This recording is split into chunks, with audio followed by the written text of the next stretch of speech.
सलाम दोस्तों, आप सबका बहुत बहुत स्वागत है postcard 88 presents the Hayaz Ali show में। आज का एक ख़ास इंटरव्यू होने वाला है, एक ख़ास पॉडकास्ट होने वाला है। आज के हमारे गेस्ट मेरे बहुत अच्छे दोस्त हैं और एक कॉर्पोरेट वर्ल्ड के ट्रेनिंग मैनेजर भी। इनसे हम बहुत सारी चीज़ें डिस्कस करेंगे। ये खासकर डेडिकेटेड उनके लिए पॉडकास्ट बनाया गया है जो अभी ऑलमोस्ट कॉर्पोरेट इंडस्ट्री में जाना चाहते हैं। उनको ये पॉडकास्ट से आई थिंक बहुत सारी चीज़ें मिलेंगी। कैसे आपको ड्रेस करना है, कैसा आपका हेयर स्टाइल होना चाहिए, कैसे आपको बिहेव करना है और कैसे इंटरव्यू क्रैक करने हैं, और बहुत सारी बातें करेंगे। उम्मीद है कि ये पॉडकास्ट आप सबके लिए बहुत फ़ायदेमंद रहे। स्वागत करते हैं आज हमारे गेस्ट का। योगेश गोसावी जी, बहुत बहुत धन्यवाद शो में आने के लिए। Thank you so much. मैं पहले एक बात बता दूं, कोई किसी को नाम से बुलाता है, कोई किसी को पेट नेम से बुलाता है।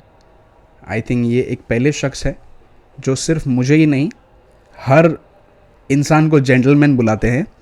तो उसके बारे में मैं आपसे आज जानना चाहूँगा। योगेश जी, श्योर, उस बारे में हम ज़रूर बात करेंगे। First of all I would like to wish all the best to the Hayaz Ali show, and I would also like to thank the Hayaz Ali Show team for considering me for inviting to this podcast, and all the best for you all future endeavors, and I wish Hayaz Ali Show की popularity India की population से भी ज़्यादा fast grow हो। Amen. Thank you so much for that wonderful statement. Let's get back to the question. Sure. Gentleman कैसा, मतलब? Okay, gentleman की story, I would say there are 3 reasons. First reason तो मैं कहूँगा कि of course I mean when you get into corporate world you would always be under some of the other mentors wing. किसी ना किसी के छत्र छाया में आप रहते हो, राइट? और तभी आप ग्रो कर पाते हो। कोई ना कोई तो आपका मेंटर होता ही है। तो मेरे ऐसे 2 मेंटर्स रहे हैं पूरे कॉर्पोरेट जर्नी में। एक मैं नाम लेना चाहूँगा, राजीव गुलाटी। अब मुझे नहीं पता वो कहाँ है, पर हमेशा उनको याद करता हूँ मैं। उनके लर्निंग्स हमेशा मेरे साथ है। और दूसरे जो है उन्हें आप जानते हैं, सौरभ चतुर्वेदी। तो इन corporate world partially I am the prodigy of Saurabh Chaturvedi. तो बहुत सारी चीज़ें उनसे सीखने मिली है। तो बहुत बार ऐसा होता है ना कि जिनको तुम आइडलाइज करते हो तो उनकी हरकतें, उनकी आदतें तुम्हें अननोइंगली तुम इनकलकेट करने लग जाते हो। राइट। मैंने पहले शुरू में कहना नहीं शुरू करा, पर जब मैं ट्रेनिंग में आया तो अब ऐसा होता था कि उस ऑर्गेनाइजेशन में हर बैच 65 अबाव होती थी। 65 से ज़्यादा का काउंट होता था। और you would agree if I say it would not be an understatement. 60-70 लोगों का नाम 2-3 दिनों में याद रखना it's very difficult. So first reason is Saurabh Chaturvedi. Second reason is आपको किसी के नाम याद नहीं है, राइट? एंड कभी कभी ये इंसल्टिंग हो जाता है, राइट, कि किसी से नाम पूछना या गलत नाम लेना। तो this is one of the hack कि मैंने किसी को जेंटलमैन बुला लिया तो of course that person would not mind me calling him gentleman or lady. Okay, and the third reason has strong psychological connection to it. No matter how notorious you are, अगर मैं आपको जेंटलमैन कह के address कर रहा हूँ तो psychologically you would be forced to act gentle, to be gentle. तो ये एक तीसरा रीज़न है। तो ये 3 रीज़न है जिसकी वजह से I generally address most of my trainees as gentleman. ये इंटरव्यू प्रोसेस क्या होता है? कैसे आपको गेज किया जाता है? कैसे आपको आई थिंक जज करना हो सकता है? जज करना, या तो मैं कहूँगा कि उनके कुछ मेरिट्स होते हैं, क्राइटेरियाज होते हैं। उन क्राइटेरियाज में यू फिट द बिल और नॉट, बस वो वही देखते हैं। नहीं, आई थिंक वो एक कॉमन सेंस है कि आप funky hairstyle, painting, colours वलर्स अभी तो चलता है। आई थिंक उस टाइम में नहीं था उतना कुछ। हाँ, फॉर्मली ड्रेस करना पड़ता था, टक इन शर्ट, जैसा कि मैं आज पहना हूँ। आई थिंक राइट, यहाँ पे शायद it varies in company to company, organisation to organisation ये चीज़ें बदल सकती है। कुछ ऑर्गेनाइजेशंस है जो ऐसा कल्चर एडमिनिस्टर करती है जहाँ पे वो उतने फोकस नहीं होते कि बंदा क्या पहन के आया है। ओके, पर जो बेसिक रिक्वायरमेंट है वो तो हर जगह सेम ही होगी। जैसे कि अगर आप इंटरव्यू के लिए आए हो तो it should not be funky casuals. अगर आप कैजुअल भी पहन के आए हो तो उसमें भी एक फॉर्मेलिटी होनी चाहिए, राइट? तो ये तो बेसिक हर जगह होगी। पर इफ़ अट ऑल आप किसी ऐसे ऑर्गेनाइजेशन में जा रहे हो जो ऑलरेडी एक टॉप नॉच, मैं नहीं कहूँगा कि फॉर्चून 500 कंपनीज, पर जो नोन ऑर्गेनाइजेशंस है वहाँ पे आप जा रहे हो, तो आई वुड सजेस्ट इंश्योर कि you don't leave any stone unturned, कि आप कोशिश करो कि आप कोई पत्ते छोड़ो ही नहीं, आप फॉर्मली ड्रेस्ड ही जाओ, क्योंकि वो कहते हैं ना, first impression is the last impression. Absolutely. एक आई थिंक ये हर ऑर्गेनाइजेशन में मैं देखा हूँ एक किस्म का, ये फेवरिज्म बोलो या पॉलिटिक्स बोलो, ये क्या होता है, ये एक्चुअली में होता क्या है और क्यों होता है? तो मैं तो कहूँगा इसमें बहुत हाथ होता है मेंटलिज्म का। अपना या दूसरों का? मैं कहूँगा right, of course now you can't control somebody else's emotion, बिल्कुल, but you know what you got to learn कि हम हमारे इमोशंस कैसे कंट्रोल करें। Now how would you do that? कैसे? सो IQ would define कि how well read you are, how well informed you are, और IQ बढ़ता है तुम ज़्यादा पढ़ते हो या तुम्हारा करिकुलम क्या है, उस हिसाब से your IQ can be defined, और या तुम्हारा कॉग्निटिव लेवल क्या है। And our education system is designed और cabled such a way that they focus a lot on IQ कैसे बढ़ाए, पर EQ के बारे में कुछ नहीं होता। EQ ये तो नया है, जिसे कहते हैं इमोशनल कोशेंट। तो टू सिंप्लीफाई और to break it down, I would say what would you say the difference between react and respond? I think react मतलब मैंने कुछ बात का रिएक्शन दिया खाली, आई थिंक पानी ख़त्म हो गया, ओह शिट, तो ये पानी का ये रिएक्शन हुआ। और दूसरा क्या था? रिस्पॉन्ड शायद से मैं, अगर उसने बोला कि पानी ख़त्म हो गया तो मैं उसको बोलूँगा कि ठीक है मैं शाम को भर दूंगा, आई थिंक ये रिस्पॉन्ड हुआ। हाँ, और शायद दोनों में एक डिफरेंस आपने नोटिस किया होगा, react is emotionally driven action, मतलब कुछ किसी ने कह दिया और मैंने उसको वापस कुछ कह दिया, इमोशनली ड्रिवन हो और मैंने कह दिया। रिस्पॉन्ड होता है जब उसने मुझे कुछ कहा, मैंने सोचा कि उसने मुझे कुछ कहा, तो पहली चीज़ उसने क्या कहा, दूसरी चीज़ उसने क्यों कहा, अब तीसरी चीज़ मुझे क्या एक्ट करना चाहिए। तो ये सारी चीज़ें सोचकर जब मैं एक्ट करता हूँ तो ये कैलकुलेटेड एक्शन है, तो दैट एक्शन इज़ रिस्पॉन्ड। जैसे आपने कहा कि पानी ख़त्म हो गया है तो मैं शाम को भर दूंगा, राइट? तो जहाँ पे आपने सोचा, थॉट थ्रू था उसमें कुछ, तो ये जो लेवल है जहाँ पे तुमको सस्टेन करना है या सर्वाइव करना है, how to deal with politics in corporate world, वहाँ पे आपको इमोशनल इंटेलिजेंस, उसके अलावा और भी कई चीज़ें हैं जो काम आती है, पर emotional intelligence plays crucial role और मेजर रोल। जैसे हम कार चलाना सीख रहे हैं या बाइक चलाना सीख रहे हैं, तो शुरू में ब्रेक लगाने के लिए हमको थोड़ा खुद को, मतलब we got to train our brain कि अभी ब्रेक लगाना है, पर एक समय के बाद ऐसा हो जाता है कि it becomes your habit, right? Subconscious. तो इमोशनली ड्रिवन हम होते हैं तो सेल्फ एक्चुअलाइजेशन होता नहीं है, सेल्फ अवेयरनेस होता नहीं है कि हाँ ये चीज़ें मुझे ट्रिगर करती है मेरे इमोशन को। Now when I say emotion, it not necessarily has to be a negative emotion, it could be a positive emotion as well which could put you in trouble. मैं एक एग्जांपल देना चाहूँगा। जी बिल्कुल। तो there was this one guy, उसे award announce हुआ कि he has won the RNR for that particular month और that particular quarter I believe. तो अब वो बंदा खुश हो गया, for the first time he is getting an award. Now he is emotionally driven, right? तो इतना खुश हो गया कि जो 3 उसके दोस्त थे उन्होंने कहा कि अब हमें तो पार्टी चाहिए। अब उसने कहा हाँ मैं तो पार्टी दूंगा, तुमको तीनों को पार्टी दूंगा, and I will take you to Barbeque Nation. और शायद अब मुझे नहीं पता, पर तब शायद 700 या 800 था, तो चारों गए और इसके कुछ 3,500 चले गए पार्टी में। जब मंडे को ऑफिस में आता है तो उसे वो अवार्ड का जो कूपन्स मिलता है, सोडेक्सो कूपन्स, वो था सिर्फ 500 रुपये का. So when you are emotionally driven, your cognitive level does not work well and it does not work in your favour at all.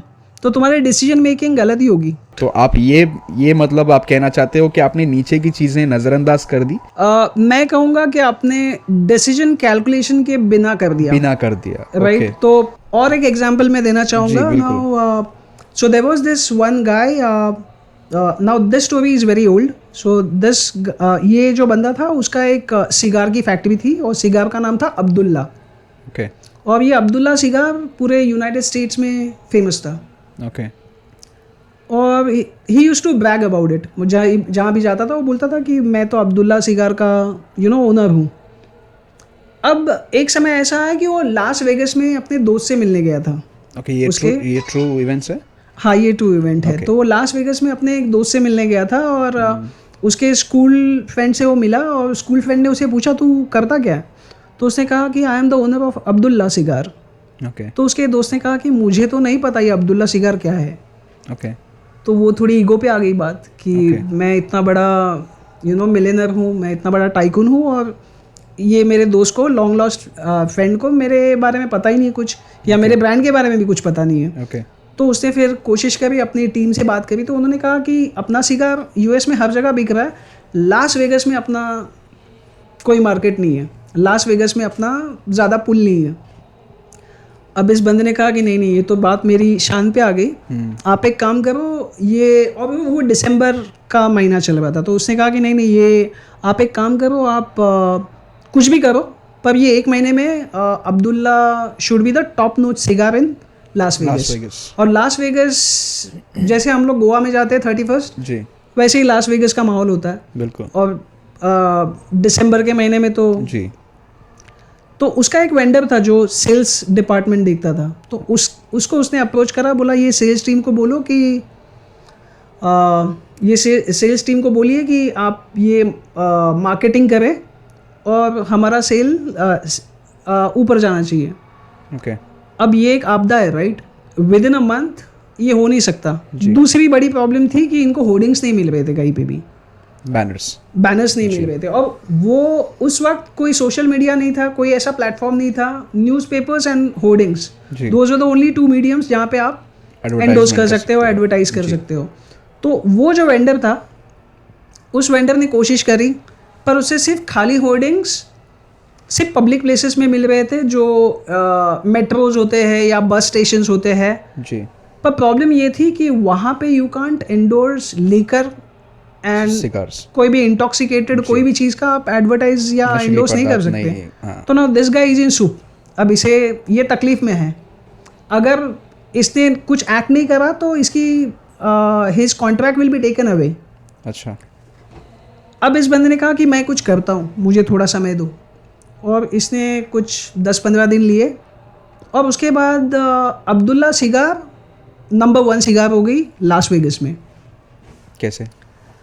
अब वो जो ओनर था उसे पता चला कि हमारा सेल बढ़ गया, तो उसने फिर उस सेल्स टीम को अप्रोच करा, उसके हेड को. अब उसने कहा कि भाई तूने क्या किया ऐसा, अब तेरे पास तो कोई होर्डिंग्स थे नहीं and as far as I know सिर्फ होर्डिंग्स थे पब्लिक प्लेसेस में जहाँ पे we are not allowed to endorse cigars. तो उसने कहा मैंने बस यही किया, मैंने जो होर्डिंग्स मिले वो सब मैंने कैप्चर कर लिए और उन होर्डिंग्स पे मैंने लिख दिया smoking cigar is injurious to health, do not smoke, not even Abdullah. अब ये जो लास्ट वर्ड था not even Abdullah, it work like magic. अब होता है ना वो अब्दुल्ला सिगार क्या है, कहाँ मिलता है. Difficult situation, emotional, I think we covered that. Difficult bosses का क्या मतलब? जो बॉसेस, हाँ, जो बॉसेस ये चाहता है कि आई थिंक हर कोई नहीं चाहता. आई थिंक अभी वो थोड़ा सा एक किस्म का ओल्ड स्कूल है, बट कुछ ह्यूमंस के अंदर अभी भी वो टेंडेंसी है कि मैं वो ओहदे में हूँ, मैं इसको लेके चलता हूँ, ये मेरे नीचे है. I think that boss servant वाला हिसाब राइट हो सकता है, पॉसिबल है. वो आ रहे हैं, हाँ ये कर दो, वो कर दो, ठीक है चलो बाय, और वो चले जाते हैं. अभी इधर पीछे एम्प्लॉयज बोल रहे क्या है यार ये और काम देके जा रहा है Oh God. और टेंशन देके जा रहा है, अभी एक टास्क खत्म हुआ. Right. So people might not like him. I think the way he said और उसका बिहेवियर ही वैसा है, या तो फिर उसको पता ही नहीं है कि वो ऐसा है. राइट. तो उसको कैसा खुद सेल्फ रियलाइजेशन हो, और वैसे अगर बॉसेस भी है तो उनके साथ डील कैसे करना है. मैं कहूँगा कि इंस्टेड ऑफ आप उस बॉस को सुधारने से अच्छा आप एक बीच का रास्ता भी पकड़ सकते हो, जहाँ पे आप ऐसे कई हैक्स है जो आप यूज़ कर सकते हो, और मैंने ऐसे हैक्स लोगों को यूज़ करते हुए देखा है, and those hacks work like wonders.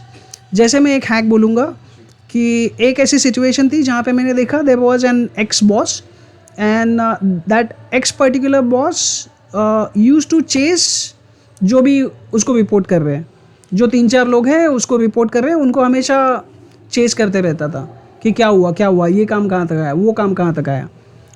अब जनरली ऐसा हो रहा है, तब ह्यूमन मेंटालिटी, लोग क्या करते हैं, उस बॉस से दूर भागते हैं. वो बॉस सामने से आ रहा है तो यहाँ से चले जाते हैं, राइट. तो अब हैक ये है, if the boss is chasing you, you start chasing the boss. तो बॉस आपको चेज कर रहा है, उसके पहले आप बॉस को चेज करो. तो मैं एग्जांपल देता हूँ, जैसे बॉस ने कोई एक टास्क दिया आपको, हो सकता है कि उसमें कई मुसीबतें आए जो आप बॉस को एड्रेस नहीं करते. आप चाहते हो कि मैं खुद फिक्स कर दूँ और कैसे भी करके ये काम मैं ख़त्म कर दूँ. तो the first thing you do the moment you report to office, पहली चीज़ आप जाओ बॉस के पास और उस बॉस को बता दो कि ये हो गया, ये स्टेटस है, ये मैं कर रहा हूँ, अब ये मुसीबतें आ रही है, मैंने आपको मेल डाल दिया, ये आप फिक्स करो. अब बॉल आपने बॉस के पास डाल दिया है. So you make your boss work. जब आप बॉस को चेस करोगे तब बॉस भागेगा आपसे कि यार ये आता है तो मुझे काम ही देता है, ये आता है तो मुझे काम देता है, लगता है कि ये मेरा बॉस है या मैं उसका बॉस हूँ. तो जो आपके साथ हो रहा था वो बॉस के साथ होगा, और ये आपको कंटिन्यू करना है. एट द सेम टाइम इससे आपको फ़ायदे 2 होंगे. पहली चीज़, आप अपना काम परफेक्शन से करोगे क्योंकि आपको हमेशा अपडेट देनी है जाके. दूसरी चीज़, ये करने से बॉस आपको चेंज नहीं करेगा.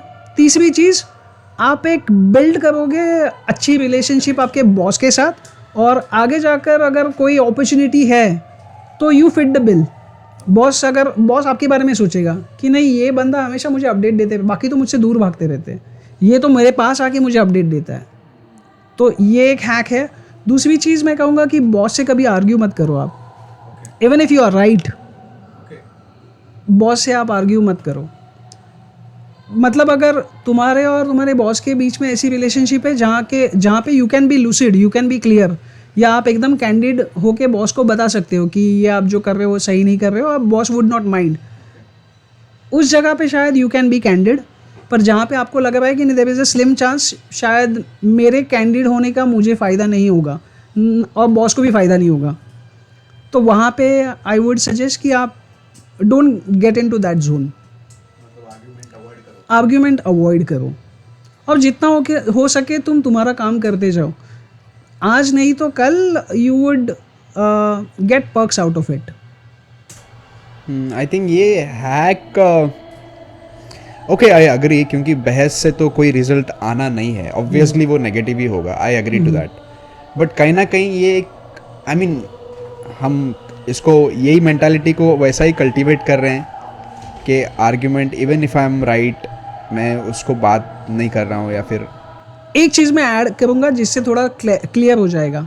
ओके, तो हम बहुत सारे बैटल लड़ते हैं, और उसके बाद बैटल और वॉर, उसमें डिफरेंस क्या है, बैटल छोटे होते हैं, वॉर बड़ा होता है, राइट. ये जो छोटी मोटी आर्ग्यूमेंट्स होती है, बहस, अब तुम बैटल जीतने के चक्कर में वॉर सेक्रीफाइस ना कर दो. तो you focus on the war and not the small battle.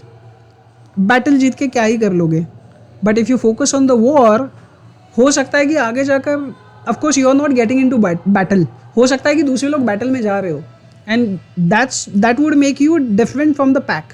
जितना पैक है उसमें तुम अलग हो, तो of course the boss would consider you for the next level और मोर रिस्पॉन्सिबिलिटीज़. और जहाँ पे you would win the war, rest all perhaps would win the battles. अब always you would have two choices in life कि तुम्हें battle जीतना है या वॉर जीतना है. तो मैं कहूँगा be emotionally intelligent and win the war eventually instead of winning small battles. Though small battles will take you nowhere. अब मुझे एक लेवल बढ़ाने के लिए, यानी कि ओहदे में, फॉर एग्जांपल टीम लीडर हो गए या फिर जो कुछ भी अपॉर्चुनिटी आपके रास्ते में आई, उसको ग्रैब करने के लिए और क्राउड के बाहर स्टैंड आउट करने के लिए, उस पोजीशन के लिए, और अगर वो पोजीशन मुझे मिल जाए तो मैं चाहता हूँ कि वैसी गलतियाँ ना हो जिसकी वजह से लोग मुझे नफ़रत करें. तो उस पोजीशन में रह के इन सब चीज़ों का ध्यान कैसे देना है और क्या क्या ज़रूरी है? मैं कहूँगा कि पहली चीज़ तो ये आप ध्यान रख लो कि you can't keep everyone happy. You can't have sun and moon at the same time. चांद और सूरज एक साथ नहीं हो सकते. And of course being said that you would have your own choices and biases. तुम्हारे खुद के भी कुछ विचार होंगे, राइट, जो तुम्हारी आइडेंटिटी होगी, राइट. तो पहली चीज़ तो you can't keep everybody happy, वो तो आप कर नहीं सकते. दूसरी चीज़ ऑफ कोर्स आपको बायस नहीं होना है जितना हो सके. जी. यहाँ पे चीज़ आती है, किक इन होती है मेंटलिज्म, पर्सुएशन टेक्निक्स और एक्सटेम्पोर. हाँ, काफ़ी हद तक एक्सटेम्पोर आपको उसमें थोड़ी महारत हासिल करनी ही पड़ेगी. Being a supervisor you got to be a facilitator, presenter, a coach, and you are at the level where in you are sharing feedback as well. आप फीडबैक भी शेयर कर रहे हो, आप कोच भी कर रहे हो, आप फैसिलिटेट भी कर रहे हो, प्रेजेंट कर रहे हो. तो ये बहुत मल्टी डायमेंशनल आपका प्रोफाइल होगा जहाँ पे आप बहुत सारी चीज़ें एक साथ कर रहे हो. तो आई थिंक इसको मैं कट डाउन करके बोलूँ तो एडी आइडा मॉडल पहले आएगा. एडी और आइडा मॉडल किक इन करेगा जब आप फैसिलिटेशन या ट्रेनिंग या कुछ चीज़ें प्रेजेंट कर रहे हो, राइट. तो if you are not into training या L&D में नहीं हो आप, लेकिन आप फैसिलिटेशन कर रहे हो या कोई प्रेजेंट कर रहे हो, तो वहाँ पे मैं कहूँगा you should have the basic knowledge of AIDA model. ADDIE तो खैर पता हो तो अच्छी बात है, पर AIDA model would help you थोड़ा सा, I mean light up that AIDA. Well, if you are a presenter or if you are a facilitator, आप कहीं पे प्रेजेंट कर रहे हो तो you should have the basic information of AIDA model. Now AIDA और ADDIE model, these are in vogue, ये ज़्यादा यूज़ होते हैं आजकल. पर मैं specifically as a supervisory level you should know about AIDA, क्योंकि AIDA model is attention, interest, desire and action. Okay, so AIDA के साथ साथ मैं मेंटलिज्म की भी बात करूँगा थोड़ी, और पर्सुएशन टेक्निक की भी बात करूँगा. तो ये तीनों चीज़ें एक साथ कवर हो जाएगी. आप किसी कंट्री के बारे में सोचें जो आर अल्फ़ा कैरेक्टर से शुरू होती है, किसी भी कंट्री के बारे में. ठीक है. अब आप पिकअप करो जो लास्ट अल्फ़ा कैरेक्टर है, जहाँ पे वो कंट्री का नाम एंड होता है. उस अल्फ़ा कैरेक्टर से आप किसी फ्रूट के बारे में सोचिए. ठीक है. Now pick up the last alpha character of the fruit. Think about an animal. सोचिए. And I would request you to write down the name of the animal, or else I would write down the name of the animal somewhere. तो यहाँ पे magic सिखाया जा रहा है. Okay. Let me see. Okay. तो अभी मुझे लास्ट का जो अल्फ़ाबेट है फ्रूट का, उससे उसका जो लास्ट का अल्फ़ा कैरेक्टर है उससे आपको एनिमल का नाम लिखना है. ठीक है, लिख दिया मैंने. ओके, लिख दिया. और आपका एनिमल है एलिफेंट. जी बिल्कुल. So now this is nothing but mentalism Okay. या अ पर्सुएशन टेक्निक. तो ज़रा मैं इसे ब्रेक डाउन करूँगा. When I tell you think about a country which starts with R, जी, बहुत सारी कंट्रीज है, पर no matter which country you select, हर कंट्री एंड होती है ए से. अब with A you left with only a choice of apple, and apple will be forced to pick elephant. Okay.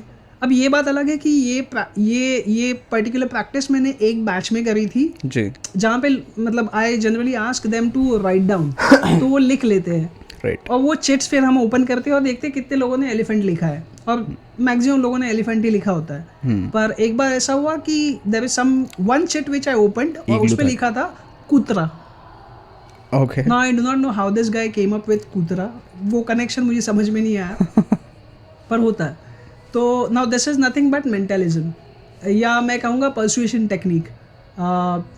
तो जब आप सुपरवाइजरी लेवल पे होते हो तो पहली चीज़ तो you should know few persuasion technique and you should have the sense of mentalism. Mentalism तो हमने जी देख लिया एक example.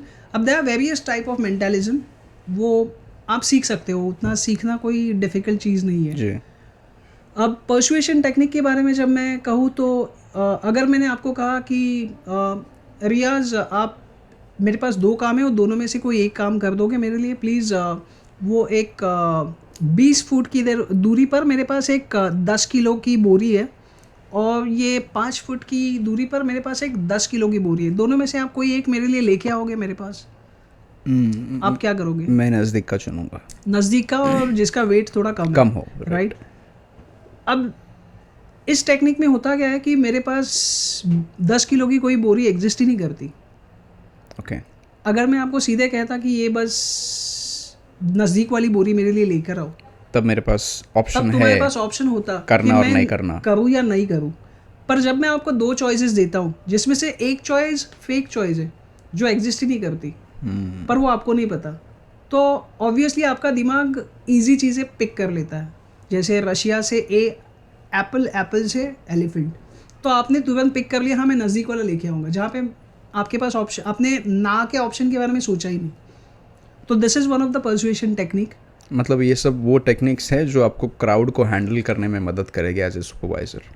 Yes, persuasion part is जो हमने कहा कि ये यही टेक्निक है. राइट. वैसे और भी टेक्निक्स है, सो फ्यू टेक्निक्स, मुझे नहीं पता शायद वो ये टेक्निक कहनी चाहिए या नहीं, क्योंकि ये टेक्निक जो सोर्स से मैंने पढ़ी है वो सोर्स एक लेजिट सोर्स नहीं था. ओके. वो एक लीगल सोर्स नहीं है, तो आई would not spill the beans या आई वुड नॉट डिस्क्लोज कि वो सोर्स क्या था. पर ये टेक्निक, इस टेक्निक का नाम भी मैं नहीं बताना चाहूँगा. तो ये टेक्निक ये होती है कि जब suppose you are reporting to me और कोई एक ईमेल आपसे छूट गया कल, ओके, और ये शायद वो ईमेल उतना इम्पोर्टेंट था भी नहीं कल, शायद आप भी आज भी कर सकते थे, पर what if I bombard you, मैं आप पे बहुत भड़क गया कि वो ईमेल आपने नहीं भेजा, मैंने आपको बहुत खरी खोटी सुना दी, फिर उसके बाद मैंने आपको कहा कि आज आपको 10 घंटे की शिफ्ट करनी पड़ेगी. What would you do? You're already at fault. Obviously, you put someone under pressure, तो शायद से मैं this is one of the technique. वो शायद ईमेल उतना ज़रूरी था ही नहीं, पर मैंने शोकेस ऐसा करा कि वो ईमेल बहुत इंपॉर्टेंट था और तुमसे गलती हो गई. शायद ये तरीका सही या गलत मुझे नहीं पता, या मतलब ये दूधारी तलवार है, मैं कहूँगा. ये जो कुछ टेक्निक्स ऐसी है जो दूधारी तलवार है, जो आप थोड़ा वाइजली यूज़ करें अगर करनी भी है तो. फिर उसके बाद अगर मैं आपको कहूँगा कि ये आपका काम आपको करना है, तो you would be left with a choice, yes. तो there are some techniques which are legit, there are some techniques which are non legit perhaps. Okay. पर इट्स अप टू यू, ये आप सीख सकते हैं. अभी आज के न्यू एज में तो there are various ways you could learn these all techniques. Thank you. और दूसरी चीज़ शायद हम भूल गए जो आपने कहा था, एक्सटेम्पोर, या did we discuss AIDA model? No, I think no, we started with that. AIDA full form के साथ शुरू किया था हमने. Okay, we covered that. Right. So AIDA model के बारे में मैं कहूँगा कि हम लोगों ने जो अभी प्रैक्टिस करी Russia, you know, right. Okay, तो this particular practice is nothing but AIDA model.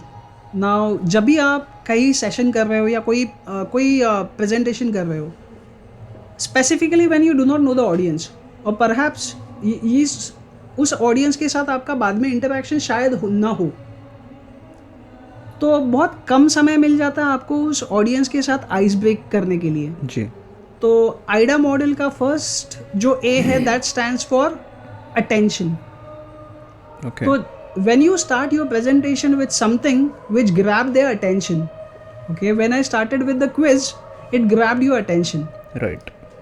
Second आता है इंटरेस्ट। जब हम लोग थोड़ा आगे गए तुम्हारा इंटरेस्ट उसमें जागृत हो गया कि क्या हो रहा है आगे जाकर। जी फिर उसके बाद तुमने आंसर लिखा तो डिज़ायर भी जनरेट हो गया कि जी। क्या मेरा आंसर इनसे मैच होगा, जी और वो मैच हुआ। अब उसके बाद तुम्हारी एक्शन शुरू होगी। Now the audience is yours. तो when you are conducting capsule session, ensure that you start with an AIDA model. I think we are done with all the जो एक सीढ़ी होती है करियर की एक ऑर्गेनाइजेशन में। I think we almost covered that. Anything left from your side और any experience that you want to share? कोई तजुर्बा, कुछ सीख?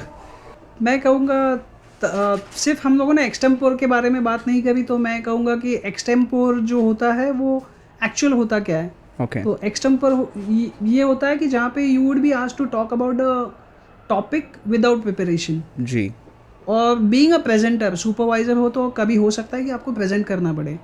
तो अब प्रेजेंट करना है, हो सकता है कि कई बारी आप उस सिचुएशन में आए जहाँ पे you got to talk about something जिसके बारे में आप तैयार नहीं हो, जिसके लिए शायद आप तैयार नहीं हो।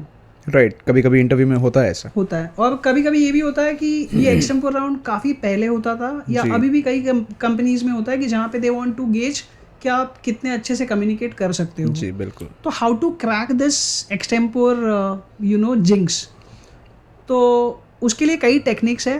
पर the very good technique which I have learned from somebody is, suppose if I ask you to talk about any subject, suppose if I ask you to talk about Elon Musk, you would either have limited or no information about Elon Musk. Right. बहुत कम जानकारी होगी या जानकारी नहीं होगी। जानकारी नहीं होगी तो of course there is no way out, you would talk. पर बहुत लिमिटेड जानकारी है कुछ चीज़ के बारे में, तो हर चीज़ का कोई पास्ट होगा, राइट? जी हर चीज़ का कोई प्रेजेंट होगा, हर चीज़ का कोई फ्यूचर भी होगा, जी राइट? अब ये हम इसे एक होलिस्टिक अप्रोच में देखते हैं, पास्ट, करंट, फ्यूचर। फ्यूचर। और हर चीज़ के कुछ एडवांटेजेस होते हैं, हर चीज़ के कुछ Disadvantages. डिसएडवांटेजेस भी होते हैं। Right. Now you have the holistic structure ready in front of you. अब आपको कहा जाए कि टॉक अबाउट रघुलीला मॉल, ओके? ऑफ कोर्स इस जगह का कोई पास्ट होगा, जी राइट? तो अभी तुम्हारे पास स्ट्रक्चर रेडी है कि मुझे क्या बात करना है, जी। तो you would not run out of thoughts. आप उस पॉइंट पे नहीं पहुंचोगे कि जहाँ पे you are left with no thoughts, जी क्योंकि आपके पास स्ट्रक्चर रेडी है। आपको पता है मुझे पास्ट के बारे में बात करनी है, जी। पास्ट के बारे में बात करके हो गया, you would talk about the current situation. Situation. अब क्या हो रहा है वहाँ पे, and then you would talk about the future. जो फ्यूचर होगा वो टोटली हंचेस पे होगा, you are not sure about it जी कि ये हो सकता है आगे जाकर। Now you would talk about the advantages and the disadvantages, and eventually you could summarise everything. अब आपके पास बहुत सारी चीज़ें मिल गई बात करने के लिए, जी। And you could easily talk about for like 2 or 3 minutes। Perhaps जो इंटरव्यूअर है वो ही आपको रोक देगा कि भाई बस हो गया।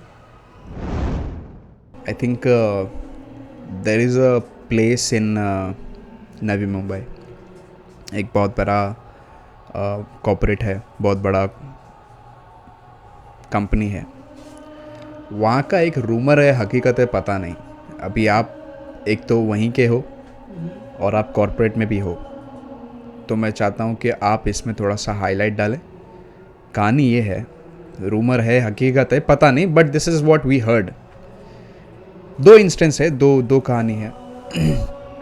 एक है कि there is this company in Navi Mumbai, वहाँ पे there was a girl who was been working, वो काम कर रहे थे वहाँ पे। अचानक से उनका देहांत हो गया कुछ रीजंस की वजह से। आई थिंक वो सुसाइड किया वहाँ पे उसने, या फिर कुछ शी इज़ डेड, वो मर चुकी हैं। और कुछ दिनों के बाद कुछ लेडीज़ वॉशरूम में जो है पैरानॉर्मल एक्टिविटी होने लगी गर्ल्स वॉशरूम में। एंड लेटर ऑन पता चला कि वो जो लड़की का डेस्क था, उसका जो सिस्टम था वो ऑटोमेटिक ऑन होता था रात को, और सुबह के शिफ्ट तक वो सिस्टम चालू रहता था। Considering the fact all this things, company ने उस फैमिली को हेल्प करने के मुताबिक उसको एवरी मंथ सैलरी भी जाता था, because her system is active, in short she is present for the entire month, और सैलरी भी जाता था. ये इंस्टेंस होते होते I think the company decided to block that area. मतलब शाम को 6 या 7 बजे के बाद उस जोन में जाना मना है, रेस्ट्रिक्शंस लगा दिए गए. तो ऐसे इंस्टेंसेस. और दूसरा इंस्टेंसेस ये है, there was this girl, I don't know ये सिर्फ गर्ल्स के साथ ही क्यों होता है, God bless and you know protect them. There was this girl जिनके पिताजी, जब वो नाइट शिफ्ट करती थी, गाड़ी आती थी उनके घर के पास, आई थिंक 50-60 मीटर के आसपास. उनके पिताजी आते थे उनको लेने के लिए, और वो गाड़ी से उतरते थे. डैडी साथ में है. रात को मैं बात कर रहा हूँ 3-4 बजे के आसपास, जो कि अर्ली मॉर्निंग हो सकता है या फिर एकदम एक्सट्रीम मिडनाइट है. तो ये रोज़मर्रा की ज़िंदगी में ऐसा ही चल रहा था. ड्रॉप आता था, daddy used to wait for her, गाड़ी से उतरती थी, डैडी लेके जाते थे. ऐसा ही होते होते एक दिन सेम हैपेंड. गाड़ी से उतरी, डैडी खड़े थे, ये गए डैडी के पास. डैडी ने पीछे पीछे वॉक किया towards the room. The moment she you know bell rang करती है, उसके पिताजी दरवाज़ा खोलते. Oh my God. आप समझे? राइट. मतलब जो पीछे था वो कौन था? Right. So what the I mean कुछ अच्छे लोगों ने बोला कि वो तेरे लिए गार्डियन एंजल था. So the moment she asked her father, आप नहीं आए थे बाहर मुझे लेने अभी? तो ही सेड कि नहीं, मेरी तबीयत थोड़ी सी ख़राब है और मैं लेटा हुआ था, मेरी आंख लग गई. मैं जगा ही था इतना देर, लेकिन मैं लेटा हुआ था और मेरी आंख लग गई. So now she you know explained all this things. Then it came to know that कि वो एक गार्डियन एंजल थे आपकी रक्षा करने के लिए. She dropped her till your घर तक, door step, and they went. तो ऐसा कोई तजुर्बा या फिर ये I mean what all this, I mean क्या ये सब हम मान सकते हैं, यकीन कर सकते हैं? बिकॉज ऐसे इंस्टेंसेस मेरे साथ तो हुए हैं. आई थिंक मैं कॉर्पोरेट की बात कर रहा हूँ, तो you well aware about that. मैं कहूँगा कि I would slice and dice this 2 words, trust और फेथ. ओके. अब ट्रस्ट, मैं कहूँगा कि this is about faith, this is not about trust. जी. Now trust is when you have some evidences, black and white, with your experiences. Right. और faith होता है कि जहाँ पे experiences and what information you have gathered about that particular thing, जो भी चीज़ें हैं. faith में सबूत वबूत नहीं होता, तो ये थोड़ा faith की चीज़ें होती है. भगवान, it's faith, it's not trust. Not trust. तो अब कुछ ऐसे incidences हुए हैं, पर मुझे नहीं पता कि मैं इनको क्या टर्म करूं. तो एक इंसिडेंट में शेयर करना चाहूँगा कि एक ऑर्गेनाइजेशन था जिसके लिए मैं काम कर रहा था, और वहाँ से मुझे भेजा गया था Aurangabad to train a batch. Okay. और मुझे भेजा गया, और जिस होटल में मैं रुका था उसका रूम नंबर था 302. ओके. अब 302 में मैं रुका, और 303 में हमेशा मुझे रात को आवाज़ें सुनाई देती थी. कोई बच्चा रो रहा है या हस्बैंड वाइफ का झगड़ा हो रहा है. और मैं तो थक हार के सो जाता था, और अच्छे से सो जाता था. कुछ दिनों के बाद मैंने महसूस किया कि अरे नहीं, मतलब शायद वो आवाज़ें बंद हो गई है. तो मैंने वो जो हाउस कीपिंग थे उनसे पूछा कि मतलब मुझे 303 मिल सकता है क्या. तो जैसे ही मैंने कहा 303, they both looked at each other in shock. जैसे सीरियल्स में होता ना, धगड़म धगड़म धगड़म. अच्छा. ऐसा एक दूसरे की तरफ देखा. तो मैंने बोला ये क्या, मैंने क्या मांग लिया. तो उन्होंने कहा कि सर आप मैनेजर से बात कर लो, वो रूम तो नहीं मिलेगा. मैंने कहा खाली तो है, अभी आवाज़ें भी नहीं आ रही है. तो उन्होंने कहा कि ठीक है, आप मैनेजर से बात कर लो. फिर कुछ समय के बाद मैनेजर से मैंने बात करी, तो उसने बोला नहीं वहाँ पे गेस्ट है. ओके. और कभी वो आवाज़ें आती थी, कभी आवाज़ें नहीं आती थी. फिर कुछ दिनों के बाद फिर से मैंने अप्रोच करा, तो उन्होंने कहा कि मैंने कहा कि अब आवाज़ें भी नहीं आ रही, और जो पेपर्स डालते थे वो औरंगाबाद टाइम्स, वो वहाँ पे नहीं डालते थे, वो सीधा मेरे रूम के पास डालते थे. अगर वहाँ पे नहीं जा रहा है पेपर, मतलब Okay. वहाँ पे कोई गेस्ट है नहीं, राइट. तो ये मैंने फिगर आउट कर लिया. तो मैंने मैनेजर से बोला कि वहाँ पे तो कोई पेपर्स तो नहीं डाल रहे. तो फिर मैनेजर ने भी थोड़ा सा शॉकिंगली देखा और उसने कहा कि मैं आपको डिलक्स रूम दे देता हूँ ऊपर, जहाँ पे I would charge you what we are charging as in, of course मुझे नहीं, वो ऑर्गेनाइजेशन को चार्ज करने वाले थे, Okay. But deluxe room with bath tub and all. तो मैंने कहा कि नहीं, अभी तो मैं कुछ ही दिन के लिए यहाँ पे रुका हूँ, कौन सामान लेके जाएगा. तो मैंने कहा रहने दो. फिर जैसे तैसे करके समय समाप्त हो गया वहाँ पे, और वहाँ से मैं जाने वाला हूँ. अभी मेरा आखिरी दिन है वहाँ पे, मैं बैग पैक कर रहा हूँ. Okay. और जब मैं बैग पैक कर रहा था तो वो जो 2 हाउसकीपिंग वाले बंदे थे वो आए और उन्होंने कहा कि सर आप हमेशा मांग रहे थे 303 दीजिए, 303 दीजिए, हम आपको दे नहीं पाए. सर ऐसा है कि वो रूम हॉन्टेड था Okay. या हॉन्टेड है. फिर उन्होंने मुझे उसकी थोड़ी स्टोरी भी बताई, बिल्डअप भी बताया कि वहाँ पे कुछ सालों पहले husband and wife with their infant और टॉडलर के साथ आए थे, उनके बच्चे के साथ आए थे, और शायद जाते वक्त उनका एक्सीडेंट हो गया. और एक्सीडेंट के बाद से वहाँ पे वैसी पैरानॉर्मल एक्टिविटी शुरू हो गई, ऐसा उनका कहना है. और जनरली होटल्स में उन्होंने कहा ऐसा होते रहता है, पर ऐसा होते रहता है तो उनके पास जो एग्जॉर्सिज्म करने वाले लोग भी है, जी जो ऐसा एग्जॉर्सिज्म करके वो जो बुरी शक्ति है उनको निकाल देते हैं. जी जी. तो उनके पास जो ऐसा बंदा था उसको वो लोग लेके आए यहाँ पे. उस बंदे ने चेक करा, उसने बोला कि ये वाला नहीं जाएगा. Oh.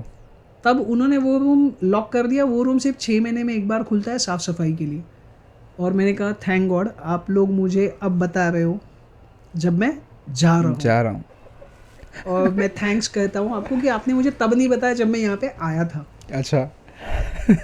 और दूसरी चीज़, ऐसा भी कई रातों में मैं थक हार के सो जाता था. कई बार ऐसा हुआ भी रहेगा कि वो तीनों आए भी होंगे मेरे रूम में और मैं तो सोया था. God bless. Goosebumps. What else? दूसरा एक इंसिडेंट ऐसा हुआ था कि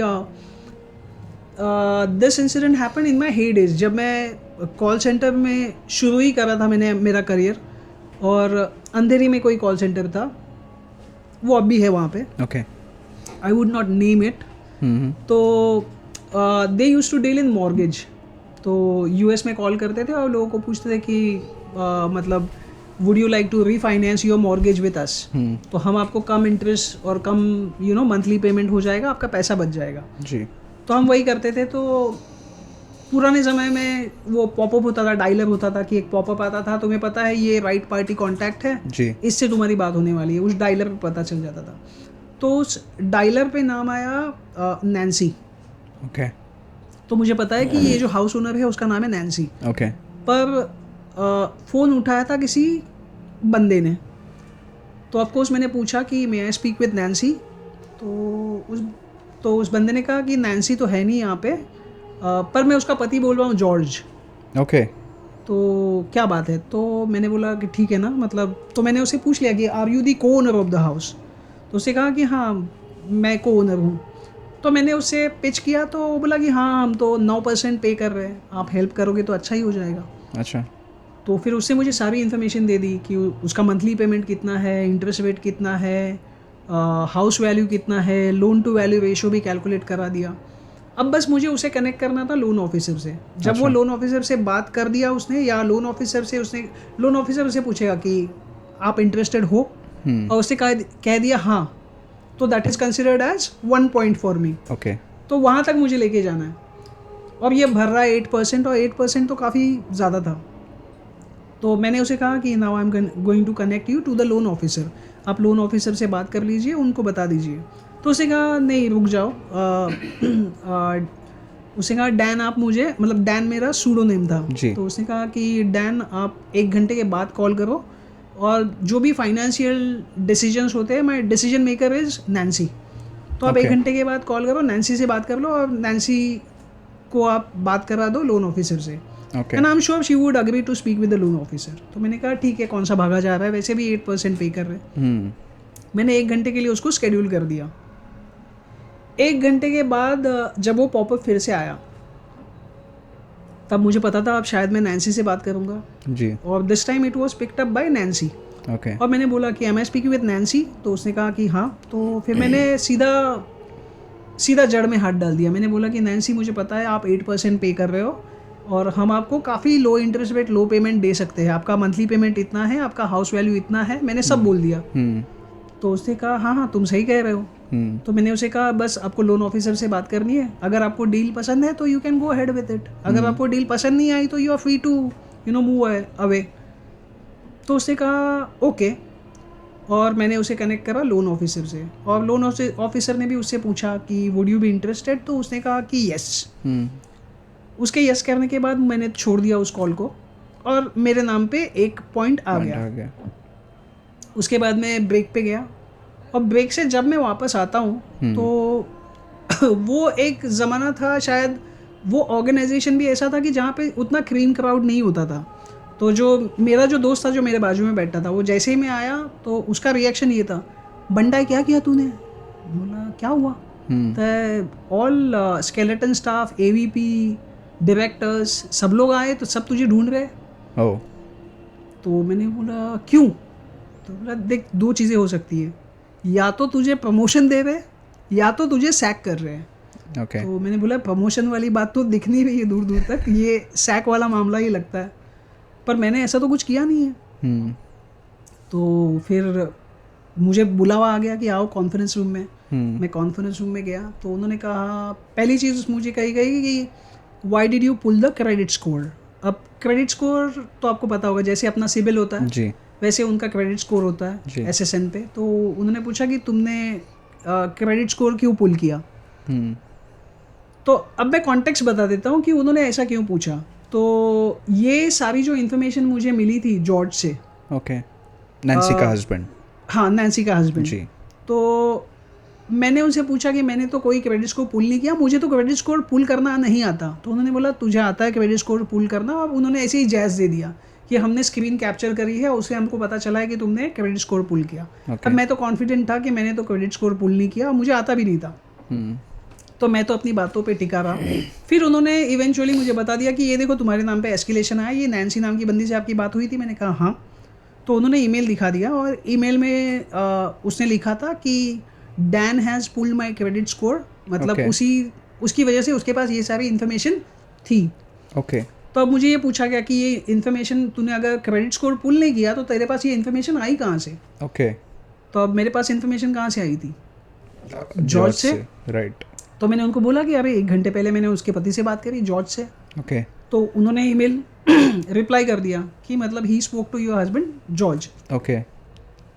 कुछ समय के बाद उसका फिर से ईमेल पे रिप्लाई आता है, और उसमें सिर्फ इतना ही लिखा था, are you kidding, John is digging potato. Now John is digging potato is one of the idiom which US में ये ईडियम ज़्यादा यूज होता है। डिगिंग पोटैटो मतलब मर गया, स्वर्गवास हो गया है जॉर्ज का। तो मैंने कहा ऐसे कैसे स्वर्गवास हो गया, 1 घंटे पहले तो मैंने बात करी है उस बंदे से जी। तो अभी there was one thing which could have saved me, what is that? Call recording, exactly. तो मैंने भी उनसे यही कहा कि मैं अभी कॉल रिकॉर्डिंग ला के देता हूँ आपको। तो उन्होंने कहा ठीक है। अब मैं गया, और मुझे टाइम तो याद था, बस 13 नंबर्स 13 डिजिट थे, वो मैंने ले लिए, बुक पे लिख के रख दिए। बोला देखो ये कॉल प्ले करो आप। 8 मिनट का कॉल है ये। तो उन्होंने कॉल प्ले करा तो कॉल शुरू हुआ कि जिसमें मतलब मैं पिच कर रहा हूँ, hi this is Dan, I am calling from I direct financial, ये सारी चीज़ें हो रही है। और मैं बोला देखो मेरी आवाज़ है, देखो मेरी आवाज़ है। उसके बाद 7.5 मिनट का कॉल वॉज कम्प्लीट जैरिंग मतलब जो ज़्ज़ आवाज़ आती रहती है। तो पूरे 7.5 मिनट के कॉल में जैरिंग थी, स्टैटिक, और कुछ नहीं था। तो उन्होंने पूछा है जॉर्ज कहाँ है? मैंने कहा जॉर्ज तो था, और जॉर्ज ने ही तो मुझे सारी इन्फॉर्मेशन दी थी। अब मुझे नहीं पता कि मतलब shall I term it as paranormal, या नैन्सी ने कोई प्रैंक करा, या नैन्सी के किसी रिश्तेदार ने कोई प्रैंक करा। I have no clue. So what was, I mean, अरे उसके बाद ये हुआ कि मुझे ऑफ कॉल्स कर दिया। मुझे कहा you be off calls for some time till the time will let you know. और फिर लगभग 2 हफ्ते या तो लोग मुझे पुल टेबल पे देखते थे, या तो कैरम पे देखते थे, या तो कैफेटेरिया में देखते थे। और जो मेरा दोस्त था वो कहता था पता नहीं तूने क्या कर दिया, पर 2-3 हफ्ते से तू मज़े कर रहा है, तू सिर्फ आता है, लॉग इन करता है और घूमते रहता है पूरे कंपनी में। तो वो 2 हफ्ते तक तो मतलब 2 हफ्ते तक इन्वेस्टिगेशन चली और 2 हफ्ते के बाद उन्होंने क्लीन चिट दे दी, उन्हें कुछ मिला नहीं सब्सटेंशियल, तो उन्होंने कहा you be on call. Okay और उसका इम्पैक्ट शायद मेरे प्रमोशन पे भी नहीं गिरा क्योंकि उसके बाद जो नेक्स्ट आईजीपी थी उसमें मैंने अप्लाई भी करा था, पर तब मुझे एक अच्छी अपॉर्चुनिटी मिल गई तो मैंने वो ऑर्गेनाइजेशन छोड़ दी। पर वो एक इंसिडेंट हुआ था जहाँ पे मुझे नहीं पता, मतलब shall I term it as paranormal या वॉट एवर। नहीं, I mean of course I think call recording एक ही चीज़ थी जहाँ पे आपको साबित करना था, तो वो स्टैटिक कैसे हुए? तो that means I think right, so that is a paranormal activity, we can declare that of course. Sure. नहीं, मैं सोच रहा था कि ऑर्गेनाइजेशन पॉइंट ऑफ व्यू से वो लोग के दिमाग में ये सब जाता है चीज़ें, do they believe or not? I mean of course they are humans, of course they are Indians, right, but yes sometimes विश्वास और अंधविश्वास में ज़्यादा फर्क नहीं होता। तो right, very thin line until unless you are experienced to that. Right. अगर आपने उसको देख लिया है तो ऑफ कोर्स आप विश्वास ही करोगे, तो that is a very thin line. What else? Anything else that we are left with? No, we have touched base most of the things. Hopefully. Maybe in future if we would talk about lucid dreaming, but it's a Okay. vast subject. Okay. So let's not touch it now. Sure. In case if I get an opportunity to come to Absolutely. the Hayaz Ali show again. Yeah. We would discuss. I would like to touch base the lucid dreaming thing, which is a big thing. Sure, ज़रूर। योगेश मेरे बहुत अच्छे दोस्त भी हैं, एक well wisher भी हैं। आई मीन बहुत सी चीज़ें मैं इनके साथ डिस्कस करता हूँ, चाहे वो जियो पॉलिटिक्स हो या फिर फिल्म इंडस्ट्री हो, जनरल नॉलेज हो, बहुत सी चीज़ें डिस्कस करता हूँ। तो आई थिंक मैं इनके साथ और पॉडकास्ट करूँगा कुछ और अलग अलग नए टॉपिक्स के साथ। I think I had a lovely time. Thank you so much, Yogesh. So did I. Thank you so much. इतनी सारी जानकारी वक्त निकाल के आके the Hayaz Ali show में बताने के लिए, I mean, I'm really glad. Thank you so much for that. I must say thank you for giving me this opportunity. Thank I'm you. honored. Same here. Thank you so much, Yogesh. I would like to directly talk with the audience that अब तक आपने अगर ये podcast देखा है तो I'm sure you must have liked it. I have seen the Hayaz Ali show's several podcasts, and how Hayaz Ali stands different from the pack is मैंने देखा है कि वो strategic questions पूछते हैं and he would try to bring out the maximum out of the guest he has invited. So I wish all the best to Hayaz Ali show. At the same time, I would request the audience. First of all, I would like to thank the audience for being wonderful audience. So share this podcast to all of them who need to know this information, and also एक like से क्या हो जाएगा, आपका क्या जाएगा? and please subscribe the Hayaz Ali show, and thank you very much. Thank you.